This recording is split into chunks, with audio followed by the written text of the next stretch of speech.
신앙인이 되면 한 번쯤은 갖게 되는 꿈이 있습니다. 완벽한 논리와 방법으로 복음을 전해서 상대방을 쉽게 신앙인으로 만들고 싶은 마음입니다. 꼭 예수를 믿었으면 하는 사람, 내가 정말 사랑하는 사람일수록 이런 마음은 간절합니다. 하지만 현실은 이런 일이 쉽게 일어나지 않습니다. 두 가지 이유가 있습니다. 하나는 우리가 사는 세상은 그릇되고 우리를 잘못 인도하는 사상을 비롯해서 수많은 생각, 논증, 의심이 혼재되어 있습니다. 이런 상황에서 하나의 논리로 상대방을 신앙인으로 세우겠다는 자체가 무리입니다. 나는 중요하다고 생각해서 강조하지만 상대방은 전혀 중요하게 생각하지를 않습니다. 나는 나의 논리로 잘 설명을 하지만 상대방은 상대의 논리로 대꾸를 합니다. 거기에 과거의 신앙에 대해서 부정적인 경험이 있으면 결코 마음을 열지 않습니다. 그래서 내 마음속에 나는 신앙을 받아들이지 않겠다 또는 하나님의 말씀을 듣지 않겠다 마음 먹으면 예수님이 직접 오셔서 말씀해도 듣지 않습니다. 오히려 예수님이 말씀하시기 때문에 더 듣지 않습니다. 그리고는 내가 예수가 나한테 직접 말해도 신앙생활 안 해. 이렇게 자랑스럽게 생각할 수도 있습니다. 또 하나는 더 본질적인 이유가 있습니다. 우리가 전하는 내용, 전도의 내용은 너무 깊고 너무 높은 차원의 진리입니다. 이러한 진리를 단순히 방법론에 의존해서 전하다 보면 복음이 많이 축소가 됩니다. 그래서 축소된 복음을 믿고 신앙생활했다가 실망해서 신앙의 자리를 떠나가는 사람도 꽤 많습니다. 컴퓨터나 자동차는 손쉽게 작업을 할 수 있는 사용 설명서가 있습니다. 하지만 전도에는 사용 설명서가 있을 수가 없습니다. 글로 된 설명서는 삶의 낮은 차원에서는 굉장히 활용도가 높습니다. 하지만 깊고 높은 곧 영적인 삶, 구원, 영생 이러한 내용들을 글로 표현할 수도 없고 글로 표현했다고 해서 이해되는 것도 아닙니다. 예수님께서 글로 책을 한 권도 쓰시지를 않으셨습니다. 예수님 당시에도 책이 분명히 있었습니다.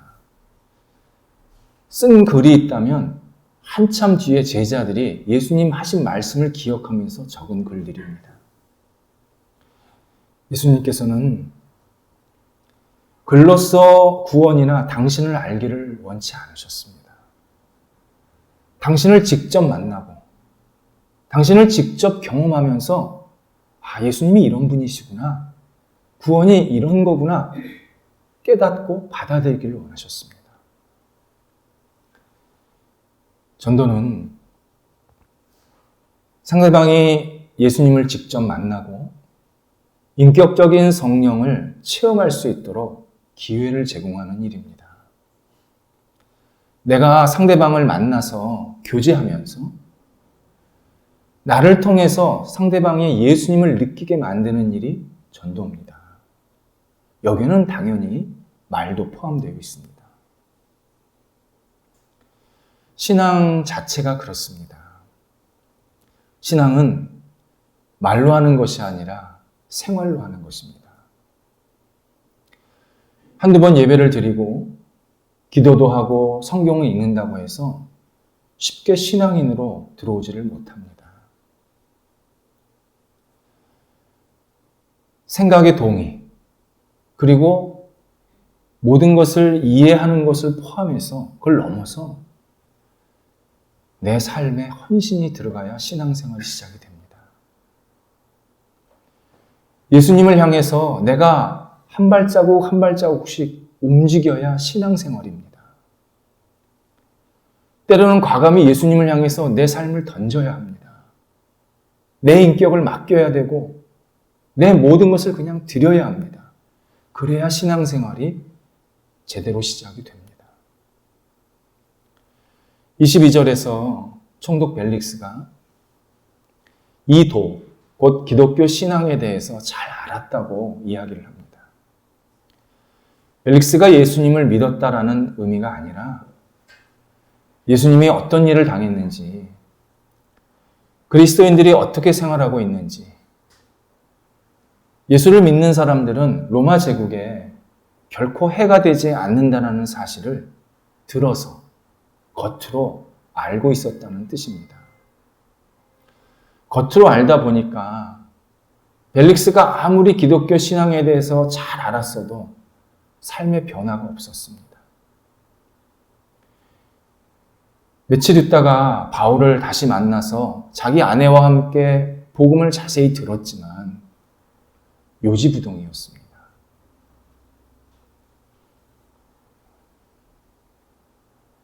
똑같은 상황인데 전혀 다른 반응을 보인 사람이 누가복음에 나옵니다. 누가복음 19장의 삭개오입니다. 삭개오도 벨릭스 못지않게 완전히 세속적인 사람이었습니다. 그런데 예수님께서 그를 부르셨을 때, 초청하셨을 때 예라고 답하는 동시에 그의 삶을 완전히 예수님 중심으로 바꿔버렸습니다. 주변에서 그의 변화를 보고 굉장히 놀랐을 것입니다. 하지만 그는 주저하지 않고 예수님을 향해서 자기의 모든 것을 다 던졌습니다. 그때 주님께서 그에게 구원이 너에게 임했다. 이렇게 말씀하십니다.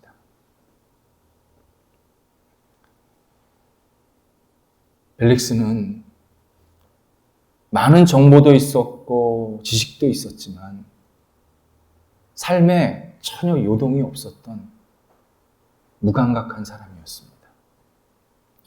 그래서 바울이 벨릭스의 삶의 변화를 요청하면서 전도한 내용은 복음의 핵심적 내용들이 포함되어 있습니다. 먼저 바울은 의에 대해서 전합니다. 벨릭스는 통치자로서 의롭게 행동해야 했습니다. 하지만 치세 기간 동안에 그는 의로운 행동을 거의 하지 않았습니다. 이유는 의의 기준이 없었기 때문입니다. 자기가 유리하냐 불리하냐에 따라서 수시로 바뀌었습니다. 이때 바울이 오직 예수 그리스도를 믿어야 우리가 의롭게 되고 그 의로운 신분을 내가 가져야 의로운 행동이 나온다. 이렇게 의에 대해서 전합니다. 또 하나는 절제에 대해서 전합니다. 벨릭스 총독은 삶의 전반부에 대해서 탐욕이 심했습니다. 일례로 아내 두루실라, 지금 현재 같이 살고 있는 두루실라는 권력의 힘으로 남의 남편, 그러니까 전 남편에게 뺏어온 여성입니다. 그때 두루실라 나이 16세였습니다. 벨릭스는 무자비한 사람이었습니다. 바울은 우리가 예수님을 믿게 되면 주님의 자녀가 되고 하나님의 능력이 우리에게 임해서 사람들과 하나님 앞에서 책임질 수 있는 행동을, 양심적인 행동을 할 수 있다. 이렇게 전합니다. 세 번째는 바울이 심판에 대해서 전합니다. 모든 인간은 하나님 앞에서 설 수밖에 없다. 심판받을 수밖에 없다. 이렇게 전합니다. 당신 벨릭스가 지금은 모든 사람을 판단하는 판결자이지만 언젠가 당신은 하나님 앞에서 반드시 판결을 받아야 될 심판의 대상이다. 이때 모든 심판에서 자유롭게 하시는 분은 오직 예수 그리스도밖에 없다. 이렇게 전합니다. 바울에게서 복음의 내용을 들었던 벨릭스는 반응한 것이 두려워했다. 그리고 끝입니다. 다른 행동을 전혀 하지 않습니다. 사도행전 2장 37절에서 복음을 똑같이 유대인들에게 베드로가 전했을 때 많은 유대인들이 베드로에게 반응한 것이 있었습니다. 사도요, 그렇다면 우리가 어떻게 해야 합니까? 우리가 어떻게 해야 합니까? 이후에 3,000명이나 되는 유대인들이 예수님을 믿고 예수님의 이름으로 세례를 받게 됩니다. 반면 벨릭스 총독은 두려운 마음만 있었지 전혀 행동이나 질문이 없었습니다. 오히려 바울에게 가봐, 다음에 또 부를게, 회피했습니다.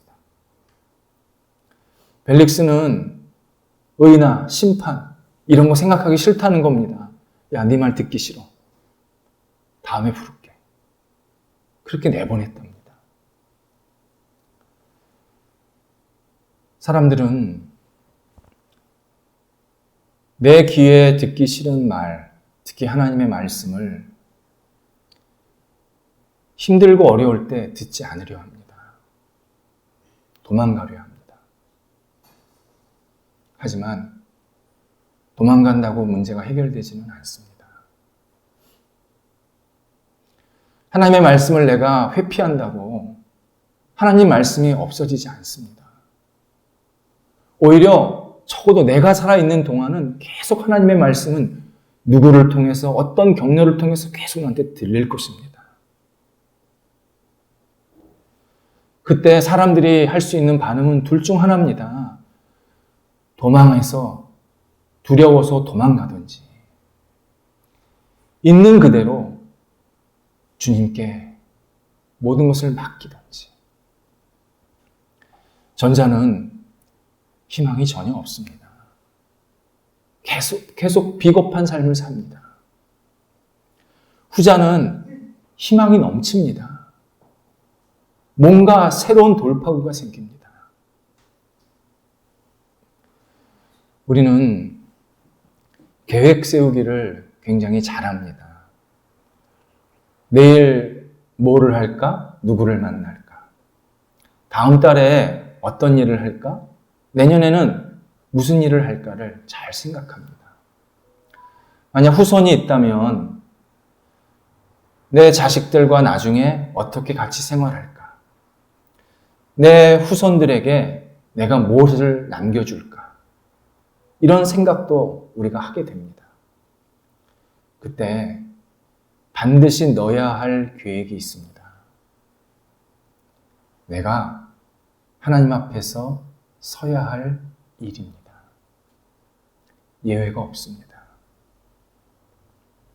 우리 모두는 반드시 하나님 앞에 다 서야 합니다. 그때 기대함과 기쁨으로 계획을 세워야 합니다. 우리가 기대와 기쁨을 가지고 하나님 앞에 설 수 있는 근거는 딱 하나입니다. 예수 그리스도를 더욱더 의지하는 일. 그 방법밖에 없습니다. 주님께서 우리의 단점과 부족함 너무 잘 아십니다. 번듯하게 허울 좋게 세상에서 살아도 내 안에 감추어진 연약함들 주님께서 너무 잘 아십니다. 그때 도망가지 말고 주님께 있는 그대로 나아가서 주님을 붙잡으면 예수님께서 우리를 전혀 거절하지 않으시고 언제든지 받아주십니다. 그리고 새롭게 선하게 우리를 이끌어 가주십니다. 벨릭스가 바울의 이 진심 어린 전도를 받았지만 자신의 삶을 계속 엉뚱한 방향으로 내쫓습니다. 26절에 보니까 바울을 몇 번 더 만나게 되는데 돈을 받을까 기대했답니다. 바울이 자기에게 돈을 주면 석방시키거나 지금보다 훨씬 좋은 환경에서 생활할 수 있게 만들겠다는 의도가 있었다는 겁니다. 바울이 예루살렘에 올 때 유대인들을 도우려고 적지 않은 구제금을 가지고 왔다는 이야기를 했는데 벨릭스는 소위 말해서 머리를 돌린 겁니다. 아, 이 사람이 재력이 있구나. 나한테 줄 돈도 있겠구나. 그렇게 바울을 계속 불렀답니다. 벨릭스는 자기의 두려움을 물질로 해소하려고 했습니다.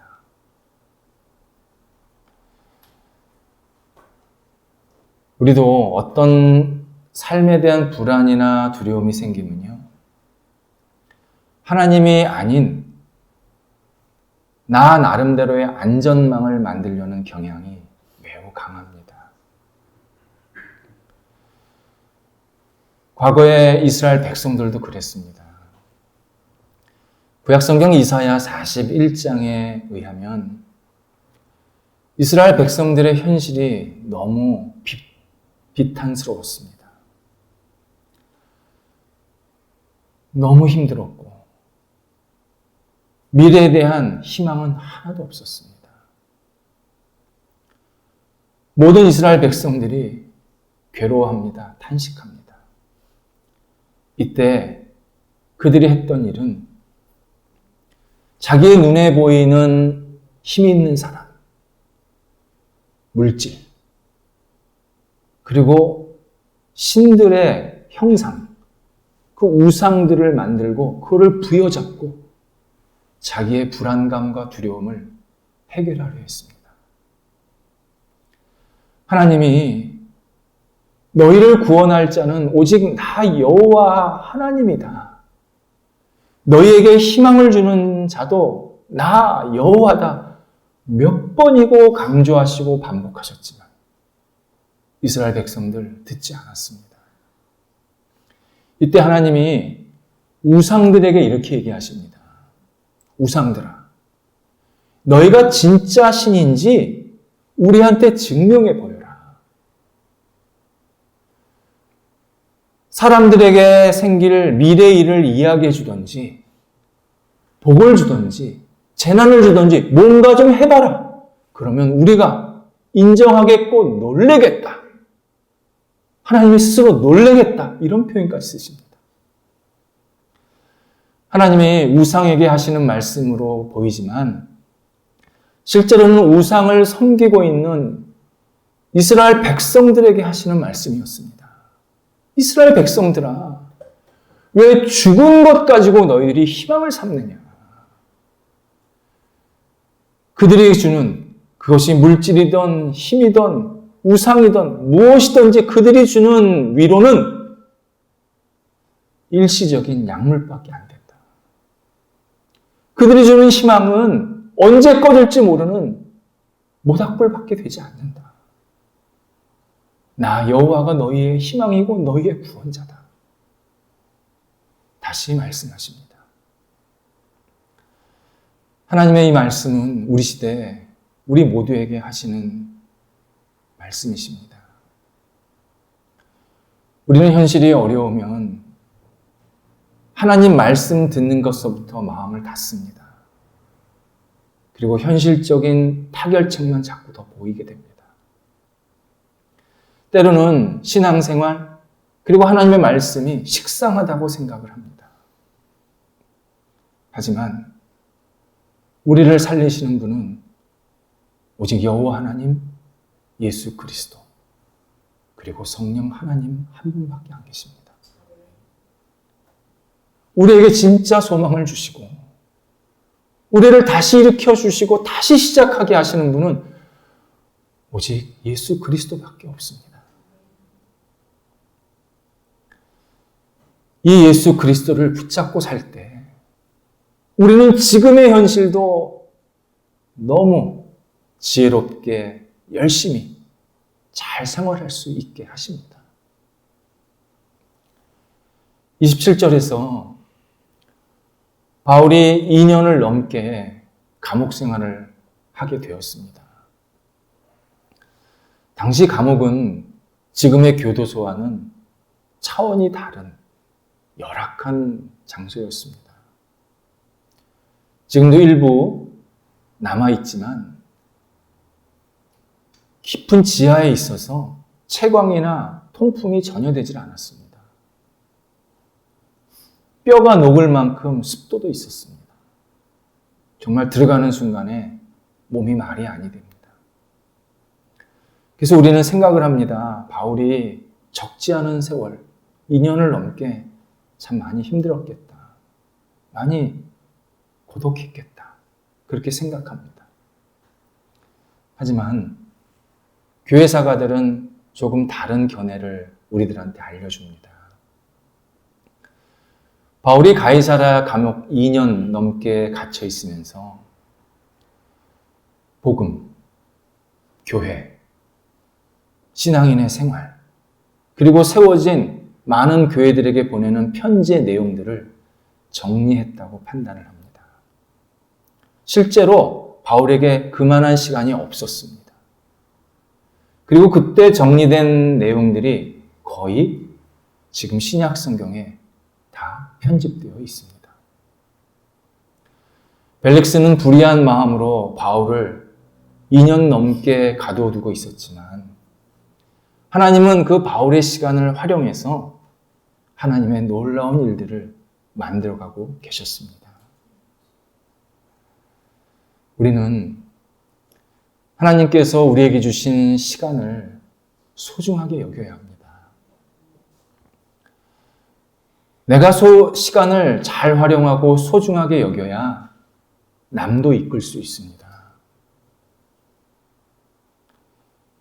뿐만이 아니라 나를 통해서 누군가에게 선한 영향력을 미칠 수도 있습니다. 내가 시간을 소중히 여겨야 내가 지금 하고 있는 일에 대한 결실도 맺혀질 수 있습니다.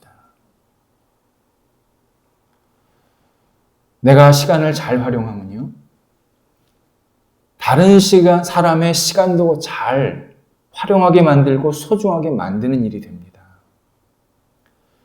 내가 약속 시간을 늦으면 누군가의 시간을 허비하게 만드는 겁니다. 내가 내 시간을 잘 보내지 않으면요, 나랑 연관된 누군가의 시간을 잘못 보내게 만드는 겁니다. 그래서 내가 단순히 내 시간만 잘 활용하는 게 아니라 나를 통해서 다른 사람의 시간도 내가 존중해주고 소중히 여기는 겁니다. 세계적인 방송인 래리 킹이 수많은 사람들을 인터뷰한 대화 전문가입니다. 그의 인터뷰, 그러니까 대화한 사람들의 숫자가 기네스북에 올라가 있습니다. 한평생 얼마나 다양한 사람들을 만났는지 모릅니다. 자기가 만난 사람 중에는 세상에서 역할을 잘하고 성공하는 사람들도 꽤 있었다고 합니다. 그리고 나서 세상에서 성공하고 역할을 잘하는 사람들의 이 대화하는 법을 관찰한 다음에 3가지로 우리에게 정리를 해줍니다. 첫 번째, 그들은 대화를 할 때 거의 듣는다고 합니다. 이 성공한 사람들은 말하기 좋아하잖아요. 근데 거의 듣는다고 합니다. 자기가 말하는 것은 10 정도밖에 안 됩니다.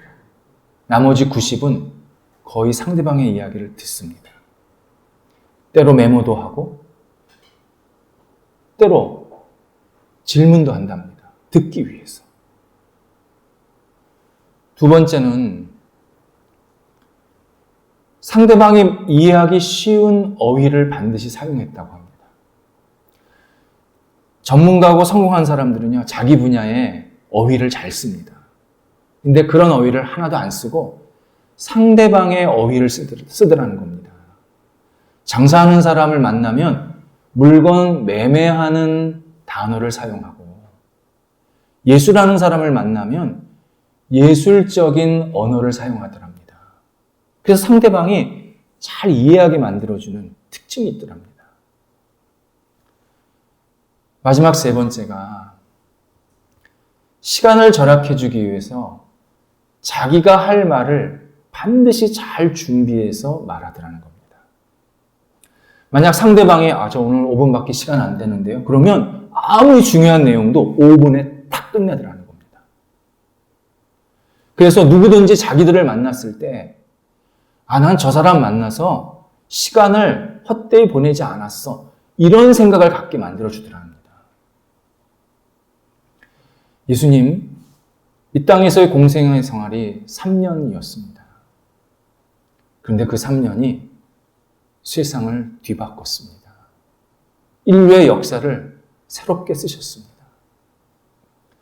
하나님께서 우리에게 주신 시간이 얼마인지 우리는 다 모릅니다. 그런데 나에게 주신 시간, 이 시간을 소중히 여기면서 내가 잘 활용할 때 하나님께서는 짧던 길던 관계없이 내가 잘 사용한 시간을 통해서 선한 열매를 맺게 해 주십니다. 그리스도인들은 시간 전문가들입니다. 기도하겠습니다.